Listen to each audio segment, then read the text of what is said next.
Hoje nós vamos adentrar no crime do romance Um Estudo em Vermelho, escrito por Arthur Conan Doyle. Vamos fazer isso pelo ponto de vista científico, para explicar um pouco do funcionamento do corpo humano e da biologia forense. Não existe crime perfeito, uma afirmação que carrega uma intensa verdade. Vestígios biológicos como provas para a solução de crimes são frequentemente detectados. Traços como sangue, saliva, pele e até espermatozoides são de extrema importância para realizar análise de DNA e, consequentemente, identificar a quem pertence o material biológico, pois o DNA é, sem dúvidas, um grande revelador de crimes. É recorrente o pensamento que a biologia é uma ciência responsável somente por estudar a anatomia e fisiologia dos seres.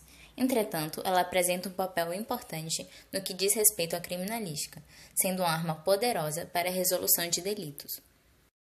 Um Estudo em Vermelho é uma história publicada em 1887, então muitas referências são antigas, e é dividida em basicamente duas partes. Inicia-se com o Dr. Watson, que acabou de voltar do Afeganistão devido a um ferimento no braço, e está à procura de um local para morar. Por indicação de um amigo, acaba dividindo um apartamento com o detetive Sherlock Holmes, uma pessoa bastante peculiar que se denomina um detetive consultor, profissão que consiste em resolver casos que as pessoas primordialmente encarregadas não conseguem. Após alguns dias, chega uma carta para o Sherlock de dois detetives, pedindo ajuda para resolver um caso que parecia ser insolucionável, onde o corpo não tem sinais de violência, mas na parede tem uma palavra escrita com sangue. O John Watson começa a acompanhar e auxiliar o Holmes nesse caso. O detetive soluciona o caso e descobre quem é o culpado. Quando Sherlock chega na cena do crime, ele encontra pistas que o ajudam a descobrir quem é o assassino. E essa parte é o foco desse vídeo. Vamos analisar o que aconteceu no organismo do assassino e da vítima durante e após o assassinato, juntamente com a resolução do crime.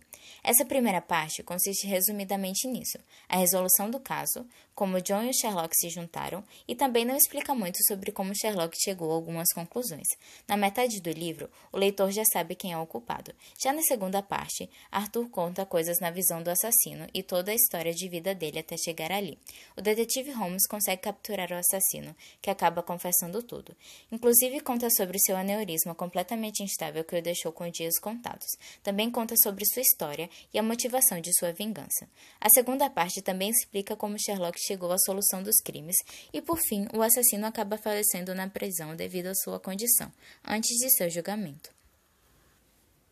No livro, o John descreve o local do crime como uma sala grande e quadrada, que parecia ainda maior em razão da ausência de qualquer mobília. Logo de início, o médico e o detetive observam o corpo e suas roupas refinadas, que indicam uma boa posição social.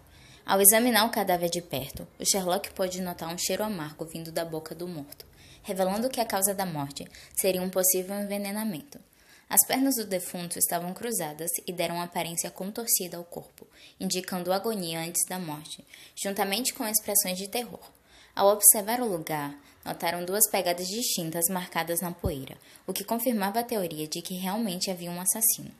As pegadas auxiliaram o detetive na descoberta da altura do assassino e, ao olhar os sapatos da vítima, pôde saber a diferença entre as pegadas. Aspas, eu chegara à conclusão, como não havia sinais de luta, de que o sangue derramado no chão escorregara do nariz do assassino, tomado na certa por grande nervosismo, diz Holmes. Após contemplar o local mais um pouco, avistaram na parede a palavra Rage, escrita com sangue. Essa palavra significava vingança em alemão e era um indicador da motivação do crime. A forma latina como a palavra fora escrita também indicava que o culpado não era alemão, e sim alguém dali, do próprio país. Por fim, foi encontrada uma aliança feminina próxima ao corpo, o que podia ser mais uma indicação do motivo do crime, e pelo local onde ela havia sido encontrada, também revelava que provavelmente tinha sido esquecida ali pelo assassino. O assassino Jefferson Hope conta como conduziu a vítima até o local. Aspas, ele entrou em um bar e ali ficou até o estabelecimento fechar. Quando saiu, estava tão embriagado que eu sabia que tinha a caça nas mãos, diz Hope. O álcool tem uma ação direta no sistema nervoso central, deixando a pessoa com menos noção de espaço e tempo. Acaba inibindo também a capacidade de pensar de uma forma mais racional, deixando a pessoa desnorteada.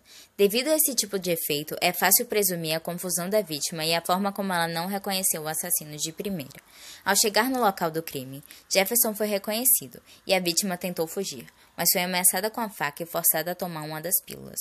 Hope já tinha os vasos sanguíneos fracos e, aliás, esse fator colaborou no desenvolvimento de seu aneurisma. Quando a adrenalina começou a correr pelo seu corpo, seus vasos sanguíneos foram dilatados e sua respiração desregulada. Somando isso ao frio e ao efeito anticoagulante dos remédios que tomava para seu aneurisma, acabou tendo um forte sangramento nasal. No romance, tem uma parte onde ele fala sobre sua condição ao chegar na casa.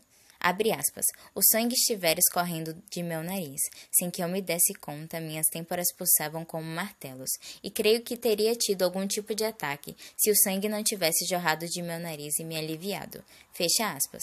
Com uma súbita inspiração, ele tentou forjar uma pista, escrevendo na parede com seu sangue. Em relação à preparação das pílulas, Hope conta que presenciou uma aula sobre venenos e o professor mostrou aos alunos um alcaloide, como chamou, que era um veneno sul-americano usado na ponta de flechas e que era tão poderoso que o menor grão significava morte instantânea. Hope localizou o frasco em que esse preparado era mantido e, depois que todos haviam ido embora, apossou-se de um pouco dele. Sendo um droguista bastante hábil, transformou esse alcaloide em uma pequena pílula solúvel e guardou numa caixa com outra pílula de aparência idêntica, mas produzida sem o veneno. O termo alcaloide deriva do árabe alcali, que significa básico. Estes compostos apresentam tanto atividade terapêutica quanto tóxica. O veneno utilizado na pílula foi o curare, encontrado no Brasil. Esse tipo de veneno age paralisando os músculos voluntários, inclusive os responsáveis pela respiração, causando asfixia. Os experimentos já feitos com esse veneno mostram que nos primeiros minutos a frequência respiratória aumenta e ocorre a liberação de histamina, que está associada a broncoespasmos. Ao ser forçada pelo assassino a ingerir a pílula, a vítima teve um espasmo de dor que contorceu-lhe o semblante, jogou as mãos para a frente, cambaleou e depois caiu no chão e faleceu. Atualmente o curare, veneno que foi apresentado no romance, é utilizado na medicina no tratamento do tétano e como poderoso relaxante muscular, sendo necessário quando os anestésicos mais comuns não conseguem relaxar completamente os músculos para a cirurgia. Concluindo, nosso objetivo foi mostrar de uma forma mais lúdica alguns processos que acontecem no corpo humano durante situações extremas, como um assassinato, além de mostrar de que forma o veneno em questão age no organismo e quais provas os biólogos forenses costumam analisar, como a causa da morte e os rastros deixados pelo assassino.